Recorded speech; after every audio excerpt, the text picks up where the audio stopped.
My name is Bruce Fletcher. At the moment, I'm the editor of the Stronsay Limpet, which is a newspaper or a newsletter that comes out every month and appears online for anybody who's interested in Stronsay to have a look at. It covers anything and anything to do with Stronsay, in the past or the present or plans for the future. Population is only 350 or thereabouts. There's about 100 households. It was started in 2005 by two ladies on the island who printed copies, 100 copies, one for each house, and took them round to each house by hand. And they did that for the first 2 or 3 editions. Then it got a bit too much, so they decided what they would do was put the copies into the 2 shops. The ladies did that for several years, and then they were both family people, so it got too much for them, too much work. And it was in danger, the Limpet was in danger of closing. So I didn't want it to do that, so I volunteered to take it on. And so from there, and that was in 2009, so I've been doing it ever since. In the early stages, it grew and grew, the number of print copies grew, so at the end, we were printing it here in my front bedroom with a laser printer and a laser colour printer, 200 copies a month with about 30 pages at a time, which took up a full day pretty well. And my wife helped because of the 200, 40 of them were being sent by post out to various people, mostly in England, a few on mainland, and 2 ladies in America who had emigrated there years ago. Now, there are 6 copies that are printed, mainly for people who don't have a computer or access to the internet. But the rest of it's online, so anybody can go on and download it. The online Limpet is read in the UK, USA, Netherlands, Finland, Austria, France, Ireland, Singapore, Australia and Canada. So it gets a wide distribution. Two regular contributors, John Holloway, who's Stronsay's ornithologist, and John writes every month an article with a few photographs about the birds that have visited the island during the last month. Any particular important visitors. I'm not a bird watcher myself, but I know that bird watchers do like John's pieces. And also Ian Cooper, a local farmer who has lived here all his life, and his family have been here for a long time too. And he writes regular articles about times past, but within living memory of things that have happened, perhaps just after the war, after World War II.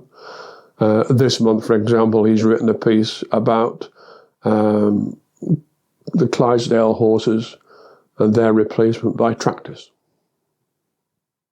The local councillor, Stephen Claxon, he writes a regular monthly article. And what else do we have? The Stronsay Stitchers, which meet once a month in the winter. They meet at the church hall, get together for a knit and natter affair.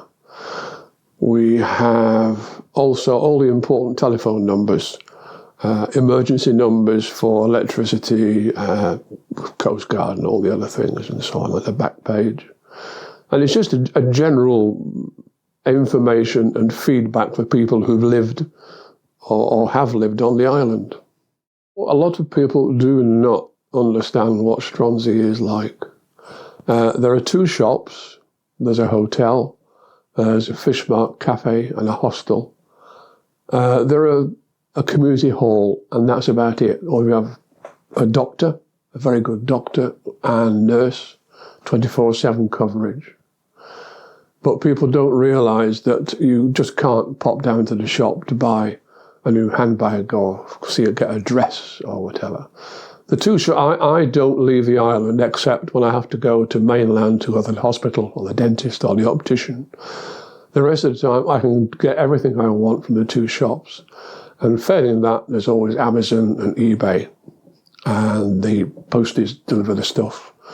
Jim Holland is the local haulier, and he delivers 2 or 3 times a week with stuff that comes as parcels or courier parcels. living on Stronsay, the main thing to do is to integrate yourself. Don't try and take over. Just come along and enjoy the place for what it is. If you've got something particular you can contribute in the way of a skill or knowledge about something, people will be delighted to help. But the thing is to come along, be prepared for the weather and prepared to be cut off sometimes when the boats can't get in.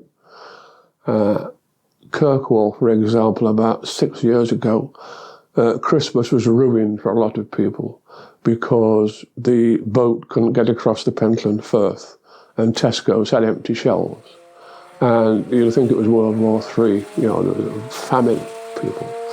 But here, I mean, I've got a store cupboard outside there with enough food to last for a couple of months, really. But it's just there just in case. I mean, there was one, a chap, Bill Miller, who was a local man. He left the island when he was a youth and joined the police in London and eventually got onto the flying squad. Retired, came back here when he retired, but he was always a fisherman. And then about 15 years ago, there was a bad storm, a really bad storm, and there was a boat out in Mill Bay, was anchored there for about 2 days. But eventually they had to call the Coast Guard because the anchor ripped the windlass off the deck. So the lifeboat from Stromness came out, from Kirkwall rather, came out. And on its way out, it hit a trough and dropped, and the seat in the crew room broke and injured one of the crewmen. He injured his back. So they had to pull into Stronsay Harbour. The doctor there, the late George Mackay, went down and treated this chap with a bad back, and he had to be taken off. And Bill Miller took his place because Bill was a fisherman. So they went out and got the yacht in tow, towed it into the harbour and tied up. So that was quite a dramatic affair. And that was at night. That was at 2 o'clock in the morning when this happened. So that's one of the things that happened, yes. Taking over the Limpet meant I met a lot more people, or aware of a lot more people than I was before. And it also helps. It gives you a sense of community. It was interesting in that I got more background in what Stronsay had been like. But one thing it did bring out, I mean, at one time we lived in Brora on the A9 for about 6 or 7 years when I was working there. So we were accustomed to a small village, which is, almost a small island. So it wasn't so much of a culture shock coming here as it is for some people. One thing to point out is the Development Trust is important because they provide money. The website costs money to support and so on. And AltNet are our main people there, look after it. So it's a few £100 a year, whatever, to support that. And the email as well. The website itself, it's just Stronsay Limpet, all one word, .co.uk. And that's the website. And to contact the editor, it's editor@stronsaylimpet.co.uk.